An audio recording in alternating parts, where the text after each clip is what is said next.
It's Thursday, the 20th of October. This is Politics Live from Westminster, as the Prime Minister's future hangs in the balance.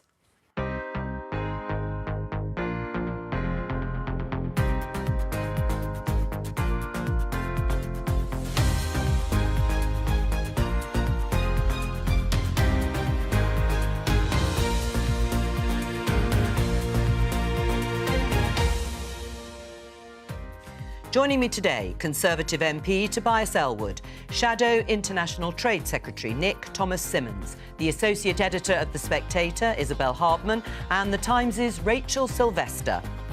Today, this from one of Liz Truss's close cabinet colleagues. Do you believe that she will definitely lead you into the next general election? That's what we will be working towards, and we hope that we will be able to do that whilst delivering, so that the British people understand exactly why it's important to support the Conservative agenda. You hope, but you don't believe. I'm a politician. I'm all about delivery. That after chaos following a vote in the Commons last night that left Tory MPs in despair. I think it's a shambles and a disgrace. I think it is utterly appalling. And she's out, and he's in. First it was the Chancellor, now Liz Truss loses her Home Secretary. Tory MPs are asking how long this can go on for, as more of them join the ranks of those calling for her to go. Also today, as Ukrainian forces continue to make advances, what will be Putin's next move?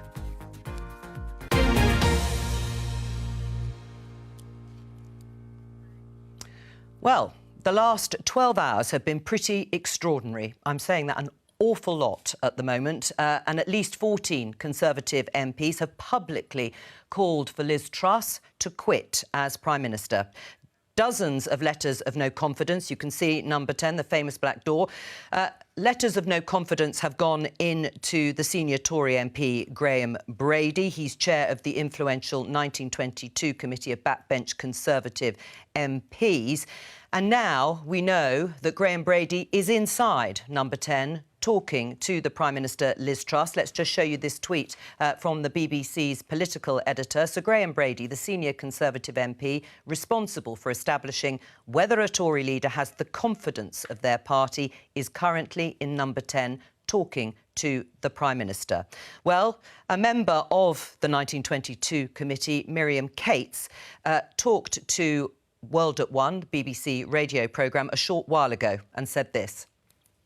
I think it seems as though her position is untenable now. But, you know, let's see what today holds. But from my point of view, it does seem like the confidence of MPs has been lost. And I don't know how that would come back, really. You know, last night's scenes were very distressing, humiliating in some ways. And the number one job of government is to get MPs through the lobby, to get government business through. And that clearly was very difficult last night. The Prime Minister's position does look difficult, if not impossible. Right, you can hear the full interview at 1 o'clock on The World at One. It's the end game for Liz Truss now, isn't it? Well, let's just slow down. Let's pause. Let's tie our shoelaces. We need to regroup. There's no doubt about it. What we saw last night, as has been indicated, was unedifying. The nation demands better. And I urge all parliamentary colleagues to recognise that the nation wants to see one thing at the moment, and that's the economic plan. That's Jeremy Hunt's ability to get the fiscal statement through. Once that is done, then we can turn to the very difficult issue of Conservative leadership. But to actually mix the two would be more problematic. For those demanding her to go now, what is the plan? There's no roadmap. There's no easy solution here. There's no candidate in the waiting. So all we do is confuse the situation, make the matters worse. If she were to walk out, if she were to walk out the door today to say I'm going, there would be a run on the pound. Interest rates would then go up. We would see us in opposition for a generation. That is not responsible governance. So we have this fiscal statement coming through 31st of October.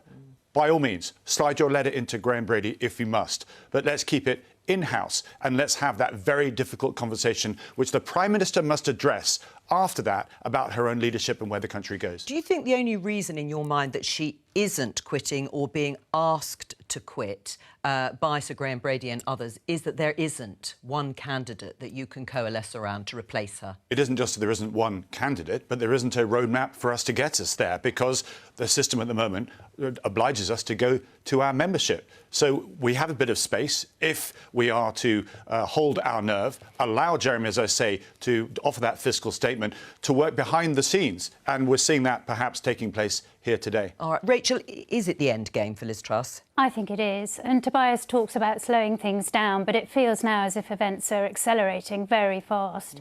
And the government and the Prime Minister are losing control. There's this sense, you know, I thought a few days ago perhaps it was a question of whether it was days or weeks. Now it feels like, is it hours or days, or maybe even minutes? So Graham Brady is in there. If the Prime Minister says to him, does my party have confidence in me? What can he credibly say? He can't credibly say that they do. There were chaotic, confused, angry scenes in Parliament last night as MPs voted on a motion to ban fracking, which turned into a confidence issue in the government. I mean, at one point, Isabel, the Chief Whip and the Deputy Chief Whip were said to have resigned, and then a few hours later unresigned. You tweeted this. This is from the Deputy Chief Whip. It has been, obviously, the expletives deleted out. Craig Whittaker has just come out of the lobby and said, I am effing furious and I don't give a fig anymore. What was it like when you were there? Oh, it was chaos. And one of the things that made it more chaotic was in the minutes before the division, the vote was called. Graham Stewart, the Minister, told the Chamber that this clearly isn't a confidence issue, at which point Tory MPs went bananas and started asking, you know, are we going to lose the whip if we vote against the government on this? And he said, oh, well, that's a matter for the party managers. So they went into the lobbies, checking their phones to try to get the whips to clarify what was going to happen if they voted against the government. And they didn't get that clarity. Then I understand, and thank you for censoring my tweet to make it a little bit more palatable, but as well as Craig Whittaker, who'd given the instruction earlier in the day that this was a confidence issue, as well as him being furious and sweary, apparently Wendy Morton was walking out saying, I'm not the Chief Whip anymore, you know, this is unbelievable. She was absolutely furious. The Prime Minister had to physically chase her around parts of the estate to try to find her. We then got clarity at about 10 p.m. We got a message from Number 10 saying the Chief Whip and the Deputy remain in place. And then at 1:30 in the morning, we then got another message saying the Prime Minister has full confidence in the Chief Whip and the Deputy, and that there was some confusion over whether it had been a confidence issue, but this was being treated as a three-line whip, and MPs were going to be dealt with in a proportionate manner. And we still don't know exactly how those MPs will be disciplined. What did you see, Tobias? Were you there last night? Were you, Nick, there last night? I was there last night. I saw shouting, certainly. I saw what looked like a very chaotic scene outside the Conservatives' division lobby. And it just looked like a government that has ceased to function. And I know, you know, Tobias puts the point about regrouping, but why should the country have to put up with this? Why should the country continue to put up with this latest episode in the Tory psychodrama when my constituents and people all around the country are facing inflation at over 10%, the Tory premium on all our mortgages is going to be filtering through? What we need is a government to actually grip this situation, not this continuing Tory chaos.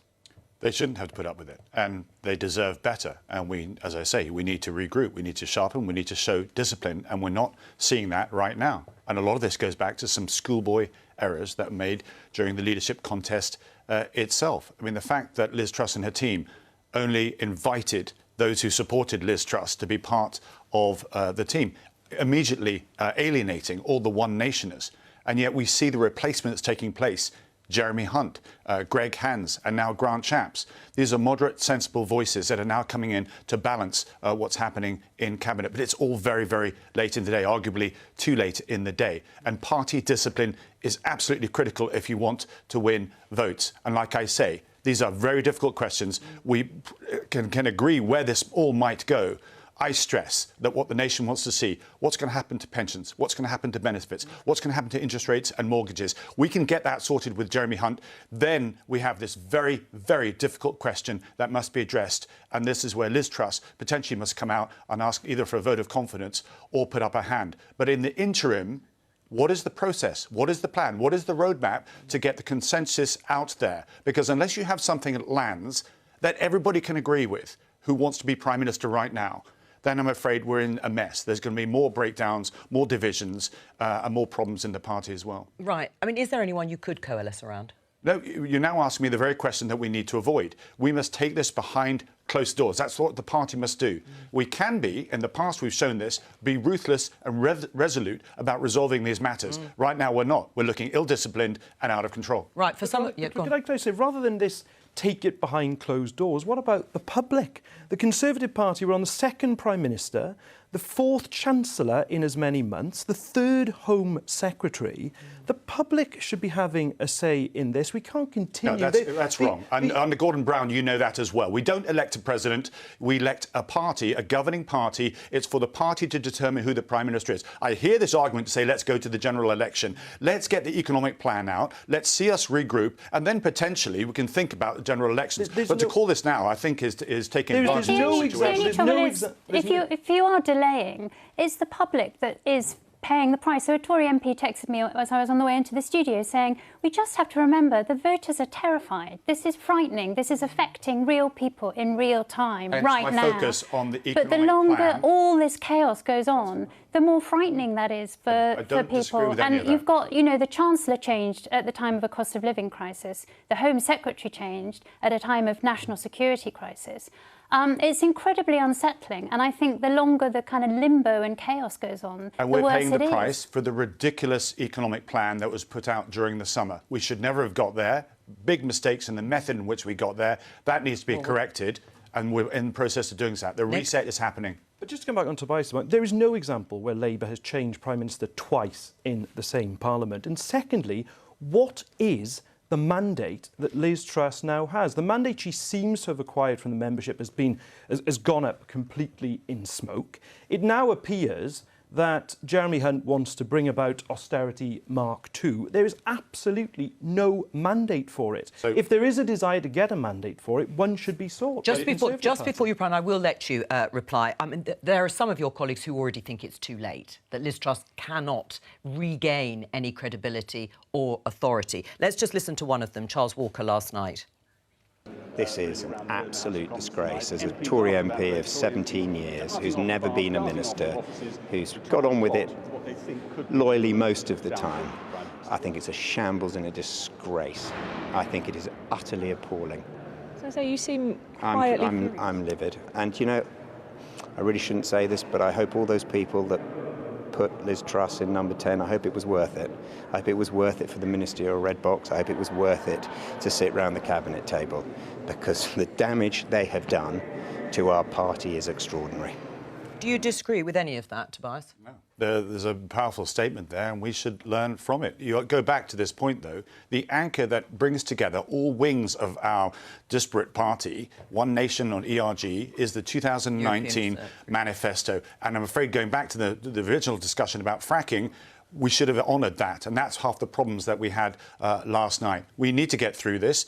I don't disagree that there are some difficult questions. I don't know what's going to happen to Liz Truss, but debating this and saying, let's get rid of her today, where does that take the country? I go back to the point, sorry to go on about it, get the economic plan out there. At least the markets then will have some more stability. The nation will know what's going on, and then we can deal with the politics. I think there is an important point in what Tobias is saying, which is that, well, obviously we're in chaos at the moment, but there is no sign, no route to less chaos. I mean, I think, you know, getting rid of Liz Truss probably is inevitable and something that a lot of Conservative MPs would quite like to happen imminently, but as to who would take over, even if there is a sort of gentleman's agreement between the grandees, which, given the average level of sort of ego and potentially delusion amongst a lot of senior Tory MPs, is still going to be quite difficult. Even if they reach that, you're still going to have chaos within the Conservative Party, partly because the party doesn't know what it stands for anymore. It didn't manage to resolve that issue over the summer,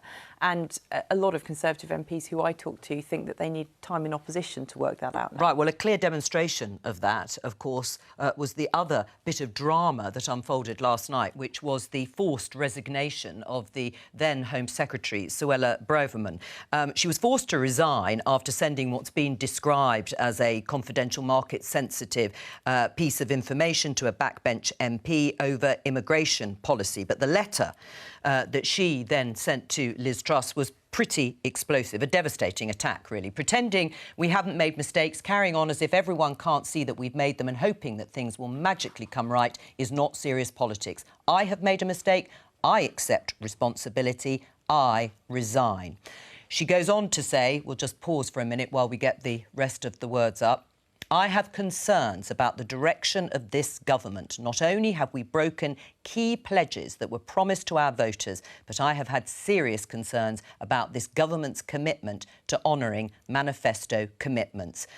Was it the right thing for her to do, to resign or be forced to resign, Tobias Ellwood?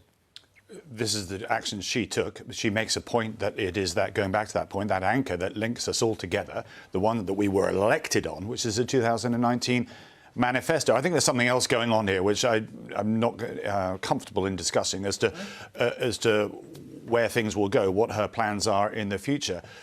I'm a one-nation Tory. I believe that we are at our best and at our strongest when we're centrist in our model. We see that going back to Margaret Thatcher, that gets talked about all the time. You know, she had Ken Clarke and Hezza on one side. You had Norman Lamont and Tebbit on the other. We had the best, the strengths, the big beasts from across the party. And what we saw going on there, I'm afraid, going back to the modelling of seeking support only from party membership, is that our party has shifted to the right. And parties, whether at the right or indeed to the left under Jeremy Corbyn, don't get elected. Right, so you're pleased to see the back of Suella Braverman, who talked about a dream. Her dream was to see that first flight go to Rwanda, deporting... Well, that's what she said. Hang on, you must allow me to come back on that. I will. The strength of our party is the fact that there is Suella and there is Ellwood in there that offers the country the fact that we have this balanced amalgam of what the Conservative Party is. But they can't agree. On the Rwanda piece, this talk about pushing back boats, you know, is simply not enough. That's not the bigger picture. Where are these people running away from? Why aren't we trying to solve the problem at source? That is completely missed in this migration debate. The front page of the Daily Mail, Rachel, is Suella's 90-minute shouting match with Liz. It comes down to what Isabel has said, that the party hasn't agreed where they are on key issues like immigration. And we understand that the dispute was actually over lifting restrictions on immigration in order to boost growth ahead of that statement at the end of October. Is that the problem here? Absolutely. And the fact that there's a mismatch between what the party members voted for and the person that the MPs voted for in Rishi Sunak versus Liz Truss. But I think you're right, there is this fundamental divide, and Suella Braverman is signalling that she is not going to go quietly. She is going to put herself up as the kind of figurehead and champion of the right of the Tory party. So if the kind of centrists think there can be a nice behind doors stitch-up to get a kind of centrist leader in place, that's going to be very difficult. She's going to kick up against that.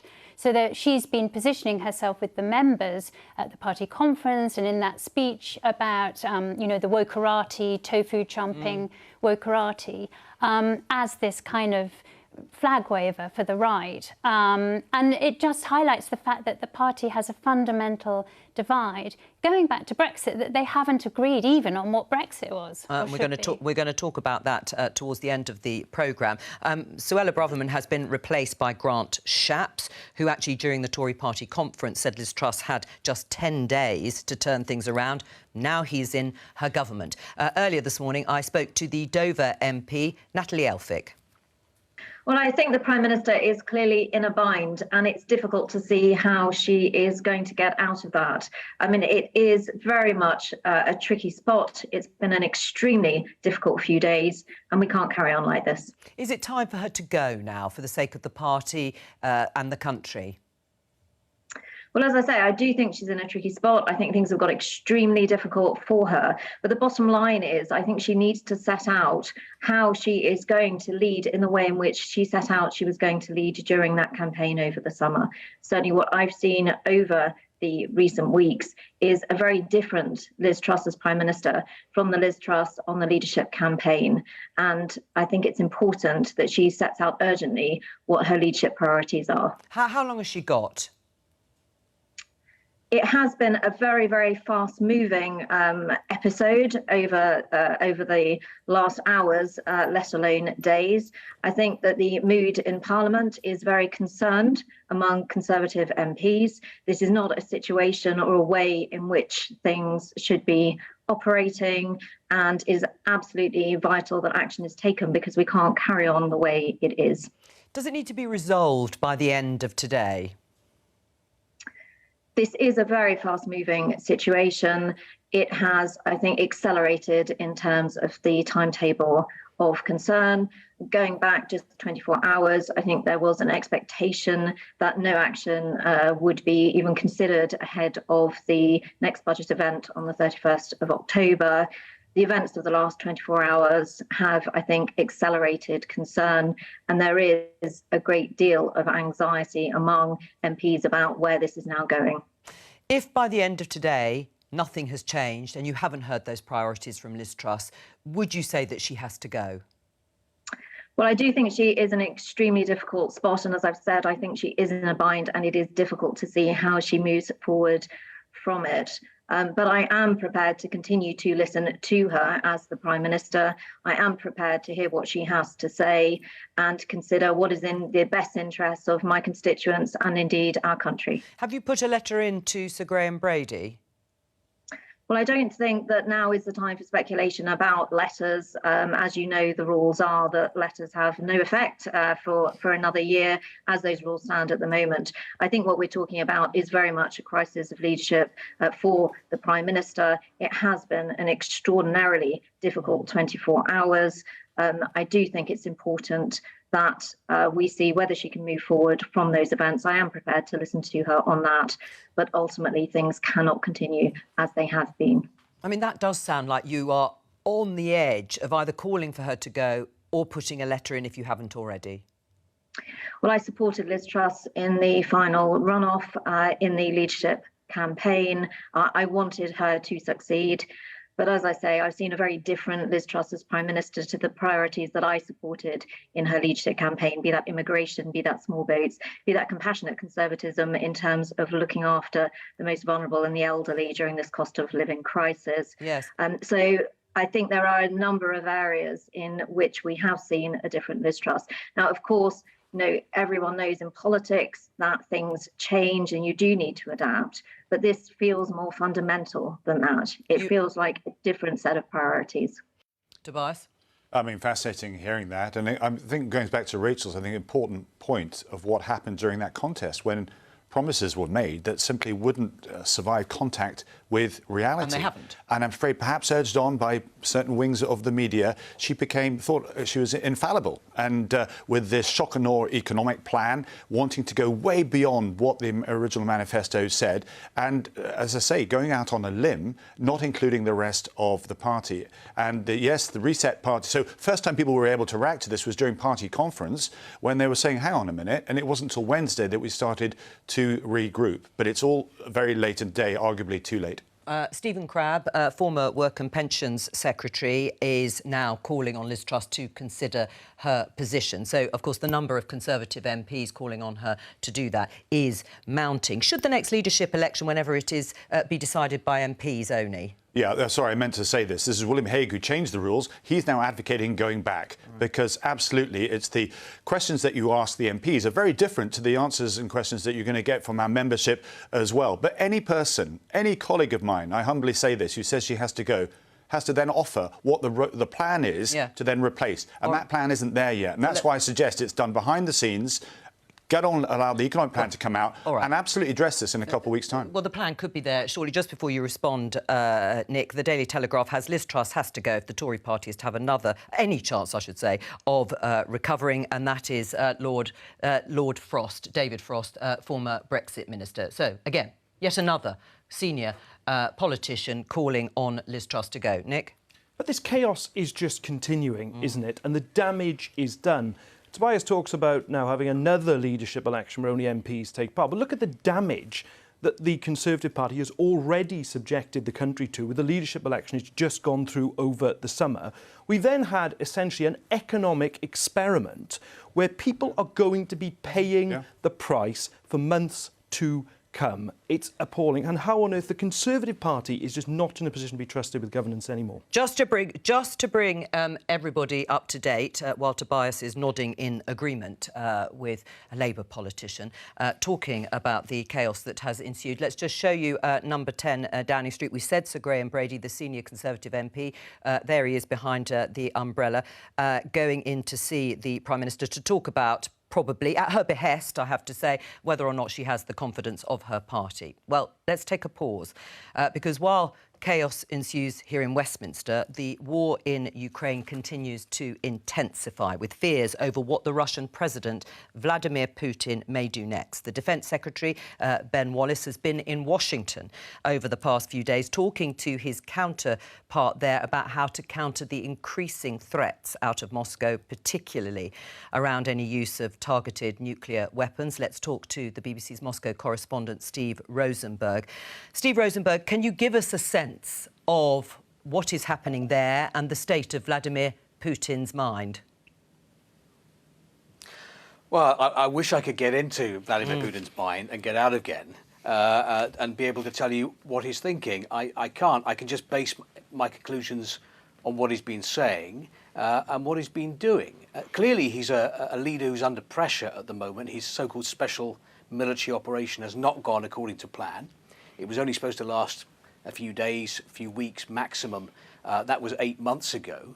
And actually, Russia's been losing some of the territory it occupied in Ukraine because of quite a successful Ukrainian counteroffensive. So how does he react to all of this? Not by throwing his hands up and saying, by invading Ukraine. He reacts by doubling down and by trying to tighten control. That's what we saw yesterday. He issued a decree which imposed martial law on the 4 Russian-occupied Ukrainian territories. And crucially, it also introduced a sort of a multi-layered security system across Russia, introducing restrictions on travel in certain regions closer to the border with Ukraine, by ordering that all Russian regional governors would have to meet the needs of the Russian armed forces. So clearly trying to batten down the hatches internally here. As far as externally, you know, what we've seen from President Putin in the last few weeks is escalation, followed by escalation, followed by escalation. You know, mobilization, the attempted annexation of these Ukrainian territories, that wave of missile and rocket strikes across Ukraine recently. He comes across, or the Putin-mobile comes across as this car that doesn't have a reverse gear or brakes or possibly a steering wheel, and it is careering down a path of escalation at the moment. Right. I mean, is there no chance of de-escalation? Clearly, the meeting with Ben Wallace and his US counterpart looking at what can possibly be done if things take another turn for the worst. It's a very difficult situation, right? Vladimir Putin is in this very deep.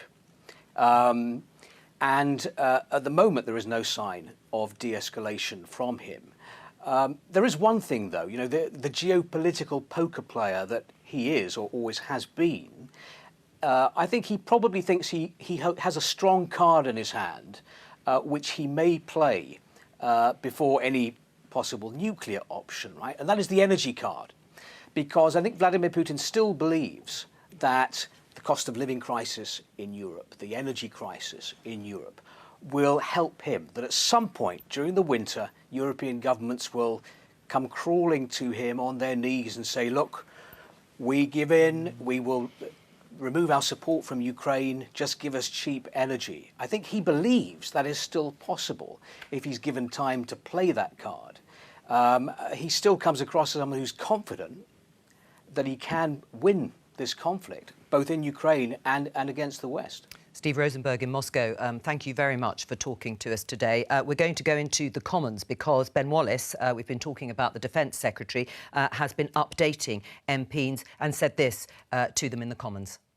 On the 29th of September, an unarmed RAF RC-135 Rivet Joint, a civilian I-Star aircraft on routine patrol over the Black Sea, was interacted with by 2 Russian armed Su-27 fighter aircraft. It is not unusual for aircraft to be shadowed, and this day was no different. During that interaction, however, it transpired that one of the Su-27 aircraft released a missile in the vicinity of the RAF Rivet Joint beyond visual range.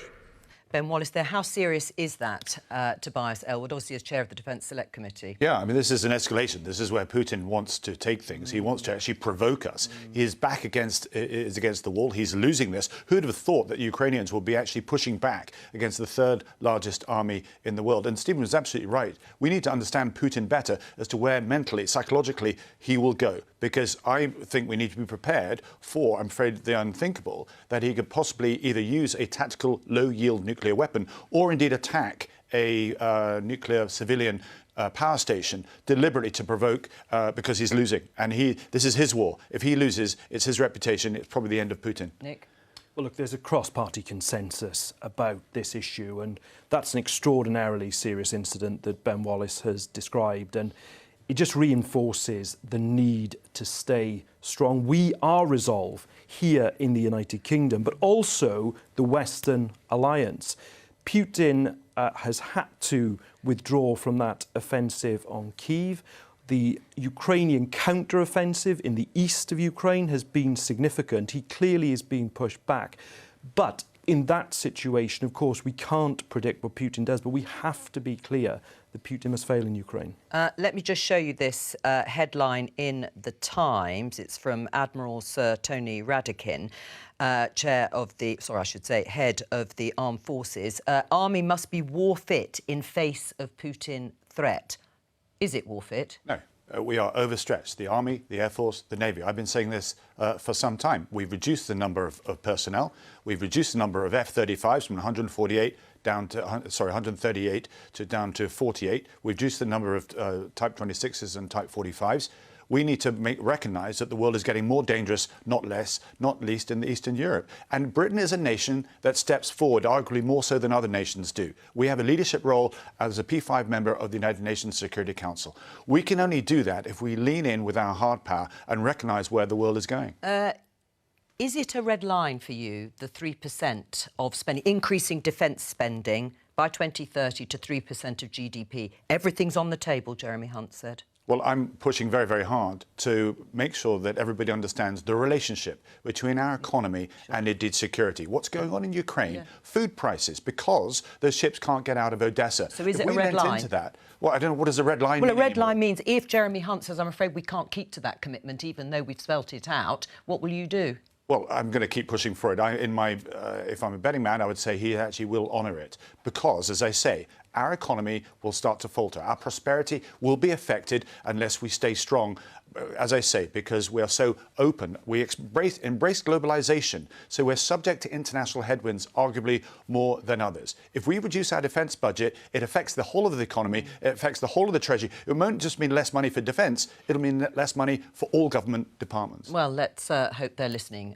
to your pleas there, Tobias Ellwood. Just before we move on, as I said, Sir Graham Brady, the senior MP, he's in side number 10 with Liz Truss at the moment at her request. Apparently, she wanted to find out the mood of the party from him because, of course, he is the man in charge of testing the temperature within the Conservative Party, the man who receives any letters sent in to him of no confidence. He's had a very busy time over the last several years when it's come to leadership contests. Now, let's go back to just a few weeks ago because events have moved at breathtaking speed. And in the last week, even more so. Let's have a look how Trussonomics has been reduced to rubble. and you'll be Chancellor and Liz Truss will be Prime Minister this time next month. Absolutely 100%. I'm not going anywhere. This is the plane carrying the Chancellor, Kwasi Kwarteng, we understand, who cut short his meeting to New York. He's out. He's been sacked. So Kwasi Kwarteng, the Chancellor, I mean, he can only have been in with Liz Truss for a matter of 10, 15 minutes, if we understood the timing correctly. He's gone. Today, I have asked Jeremy Hunt to become the new Chancellor. We will reverse almost all the tax measures announced in the growth plan 3 weeks ago. Gone, gone, gone, that's kept, gone, gone, gone, gone, gone, gone, gone, gone, gone. This government will take the difficult decisions necessary to ensure there is trust and confidence in our national finances. That means decisions of eye-watering difficulty. Let's talk to Ha-Joon Chang. So, as university professor, his new book, appetisingly called Edible Economics, A Hungry Economist Explains the World, which tries to make economics accessible to all of us. Hello to you. Hi. Why did Trussonomics go wrong? Oh, they were basically trying to do something that has never worked. The trickle-down economics that never works, especially in the rich countries. But in the case of Britain, even when Margaret Thatcher tried trickle-down economics in the 80s, actually the investment and growth was lower than in the 70s. And in the last couple of decades of austerity and failure to invest, now Britain's ability to supply the goods is seriously depleted. So whatever incentive you give in terms of taxation and so on, if the people with money don't invest and don't increase productivity, it's not going to work. Right, unfortunately, that's come back to haunt us. You say it's never worked in the past. It wasn't going to work on this particular occasion. But does that mean that the policies themselves were wrong? Is there anything wrong with having an ambition to cut taxes in the way Liz Truss and the government initially set out, going for what they called a growth plan? Was it more to do with how they executed that plan, that the timing wasn't correct, that they disbanded with the sort of Treasury orthodoxy, as they called it, rather than the plan itself, when we've looked at pretty anemic growth for the last decade? Yeah, you needed a whole package. I mean, this country's the productivity has seriously stagnated in the last decade, falling further and further behind comparable countries. And the quality of the infrastructure is low. The education and skills policies are not working. So unless you have those supply side capabilities, it doesn't matter what you do with taxes and stuff like that, because the economy is not going to respond to those. All right, well, stay with us. I know that you broadly actually agree that it was an experiment that went wrong. You said so earlier in the programme. But who has been in power since 2010 with all the things that we've just heard there that weren't in place anyway? Conservative governments. Yeah, there's no doubt about it that they had this model, the Truss team, that they wanted to bring in, and thinking that they could do it at any time, not realising how exposed we are, as I touched on before, to the international headwinds, and also the fact that we only had 2 years to implement it. So even if there was a sense of pain... I've heard that from you. I'm talking about the conditions that preceded this. The last 12 years, Tory governments have been in charge. Yes. So they are to blame. You are to blame. Well, in one sense, but there's also other factors to do with the Brexit decision, which also impacted on our economy. The modelling of Brexit that we got is not as optimal as it could be. That was a decision by the nation to take us there, but the economic package we've ended up, I think, could be improved. Then, of course, you had COVID, which added a 400 billion shocks to the economy. And then finally, I should say, we have Ukraine, which has absolutely impacted on inflation too. Professor, can I just ask you about what Tobias Ellwood said there about Brexit and Brexit modelling? How big a factor was that? Well, the Brexit was the very serious self-inflicted injury, but Britain's economic problem has deeper roots. Let's not just think about what Britain is facing, but what other countries are doing, facing similar conditions. Despite having the same the external problems, Germany, Sweden, Switzerland, these countries are investing 25%, 26% of their GDP. Britain is investing only 16 to 17%. Well, I mean, how do you plan to compete with other countries if you're not investing in machines and R&D and education and skills? All right, well, let me just show this headline in The Guardian. Trade from UK to EU 16% lower than if Brexit had not happened, report finds. You've suggested rejoining the single market. Do you stick by that? This is such a toxic subject for the Conservative Party. I'm, even reluctant to sort of talk about it now. It's so sensitive that you dare not mention its name. But absolutely, from a single market perspective, or going to the Norwegian model, it would solve the movement of people crisis. We don't have people in Bournemouth for hospitality and so forth. And it would help with the migration issues as well. And of course, because Europe is our biggest trading partner, half of our goods and services go there, it would help with that too. But the Conservatives, because we've pushed so far on Brexit, you really can't entertain this subject at the moment. It's very difficult indeed. You would agree with Tobias, though? No, I mean, the Labour Party's position is not to rejoin the single market or the customs union. Certainly, what we have to do is look at the trade and cooperation agreement and tear down unnecessary trade barriers within that. But the reality is here that Trussonomics completely failed. It's been tried in the past. This idea of borrowing, of unfunded, reckless tax cuts. Most of which you supported. But can I just come back to Brexit? Can I just come back to the issue of Brexit? Because it is fascinating to have a Conservative MP who is more pro-EU than the Labour Party. Well, look, we can all express our opinions on this, but the point is that I certainly am in favour of pragmatically, as Keir Starmer has said, looking at the trade and cooperation agreement, how we can get trade to be flowing. But opening up, once again, the single market or customs union argument, I think, will just lead to further instability and isn't in the country's interest. Very quick comment. Can I just say I'm advocating what Boris Johnson, Nigel Farage and Dan Hannan wanted, which is just the single market. That's all I was pushing for, not going back into EU. Nobody wants to go there. Nobody wants another referendum. But we do need to look at the engine room and say there's a better economic model for Brexit. Isabel? I actually think some of the emotional problems within the Conservative Party at the moment are because of Brexit. Not in the sense that you're saying, but actually that it's been a feud in the party since the 90s, and to a certain extent that feud has now been resolved. And it's a bit like a family that has sort of built its entire way of operating around having a feud. The feud's gone, but they still sort of want to hate each other.